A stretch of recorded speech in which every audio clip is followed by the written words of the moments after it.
तो हेलो बच्चों, हमारे चैनल एजुकेशन बाय रीता में आपका स्वागत है। तो बच्चों, हम 7th क्लास की हिंदी की बुक से चैप्टर नंबर 6 पढ़ेंगे, हेर फेर। ये बच्चों ये एक व्यंग है और इसके जो लेखक हैं वो सुदर्शन जी हैं। उन्होंने बताया है, उनका कहने का मतलब है, जो लेखक कहना चाहते हैं कि मानव मन की चिंताधारा विशिष्ट अथवा भिन्न भिन्न परिस्थितियों में कितनी बदल जाती है कि जब व्यक्ति की परिस्थितियाँ जैसी होती उसी प्रकार की उसकी परिस्थितियों के अनुसार उसकी जो विचारधारा होती है वह बदल जाती है। तो इस चैप्टर के माध्यम से यही लेखक कहना चाहते हैं और इसमें एक गरीब मजदूर के बारे में वर्णन किया गया है। तो चलिए हम चैप्टर को शुरू करते हैं। मानव मन की चिंताधारा विशिष्ट अथवा भिन्न भिन्न परिस्थितियों में कितनी बदल जाती है। प्रस्तुत कहानी इसी उस तथ्य को प्रकट करती है। एक ही व्यक्ति अलग अलग वातावरण, परिस्थिति अथवा पद पाकर किस प्रकार सोचने विचारने लगता है। यही कहानीकार श्री सुदर्शन ने एक मजदूर के चरित्र विश्लेषण द्वारा प्रभावशाली ढंग से प्रस्तुत किया है।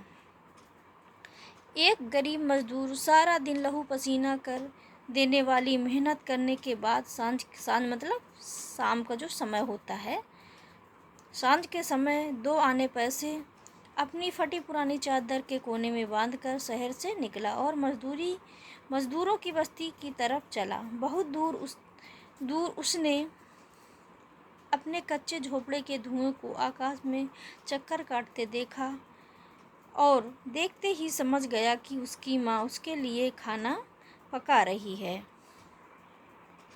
जब वह मजदूरों की बस्ती की तरफ से चलता है तो बहुत दूर अपने कच्चे झोपड़े के धुएं के आकाश में उड़ता हुआ देखकर उसको समझ में आता है कि उसकी माँ उसके लिए खाना पका रही है। वह नंगे सिर नंगे पांव जा रहा था।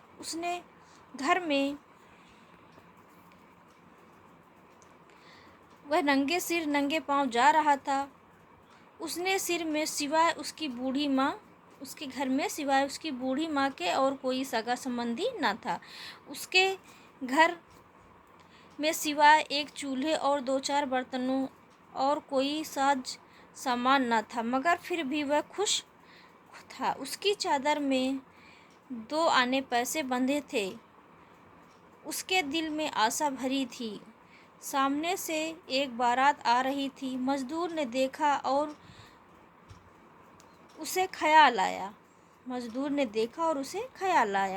हो सकता है कभी मेरा भी ब्याह हो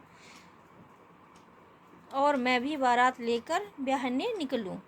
उस समय मैं कितना खुश रहूँगा। मेरे साथ साथ बाजे बज रहे होंगे और बारात के आगे चलने वाले नौकरों ने उनसे कहा, एक तरफ हट जा छोकरे। मजदूर के ब्याह की कल्पना मिट्टी में मिल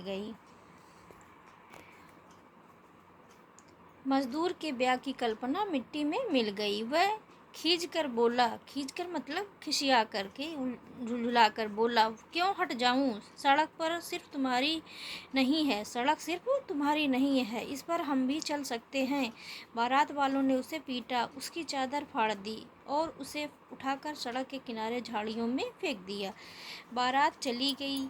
बारात के बाजों का शोर धीरे धीरे दूर जाकर शहर के प्रकाश में गायब हो गया। अब वह अकेला मजदूर था। उसके चारों तरफ रात का सन्नाटा था, निराशा का अंधेरा और दुखी दिल की आहें थी। वह घुटनों के बल धरती पर बैठ गया और अपनी सजल आंखें आकाश की ओर उठाकर बोला, हे प्रभु, हमारे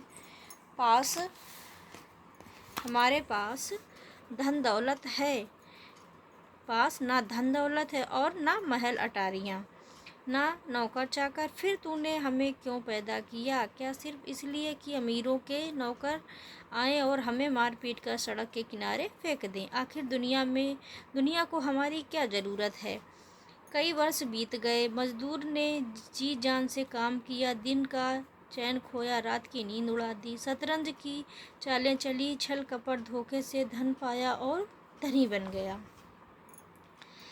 अब वह मजदूर न था, अपने नगर का नामी रईस था। उसके संदूकों में रुपए और मुहरें थी। अब वह मजदूर न था, अपने नगर का नामी रईस था। उसके संदूकों में रुपए और मोहरें थी। उसके रहने के लिए एक विशाल महल था। उसकी सेवा करने को दास दासियां थी। उसकी सवारी को घोड़े और पालकियों उसके जो सवारी और घोड़े की पालकियां थी और लोग उसके सामने सिर झुकाकर आते थे।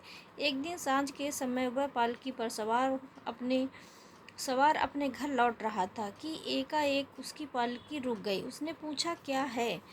नौकर, सरकार, मजदूरों की बारात आ रही है। धनी, उन्हें रोको और एक ओर हट जाएं। नौकर, वे कहते हैं सड़क सिर्फ तुम्हारे लिए नहीं है, इस पर हम भी चल सकते हैं। धनी, पाजियों को डंडे मारकर भगा दो, ये हमारा रास्ता क्यों रोकते हैं?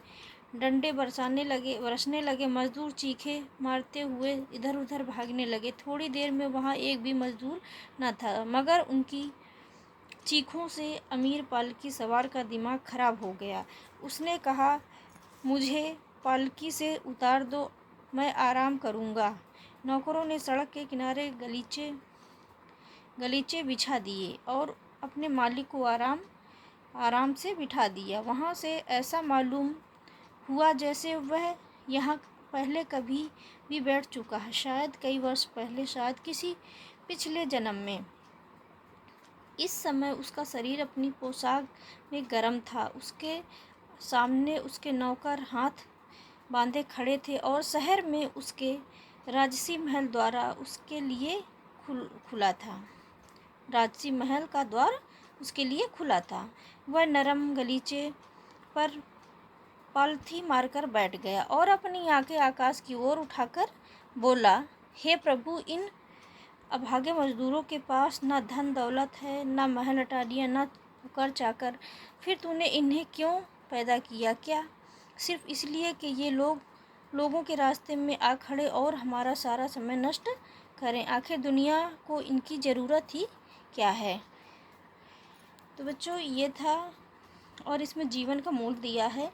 कपड़े और चेहरे अक्सर झूठ बोलते हैं, इंसान की असलियत तो वक्त ही बताता है।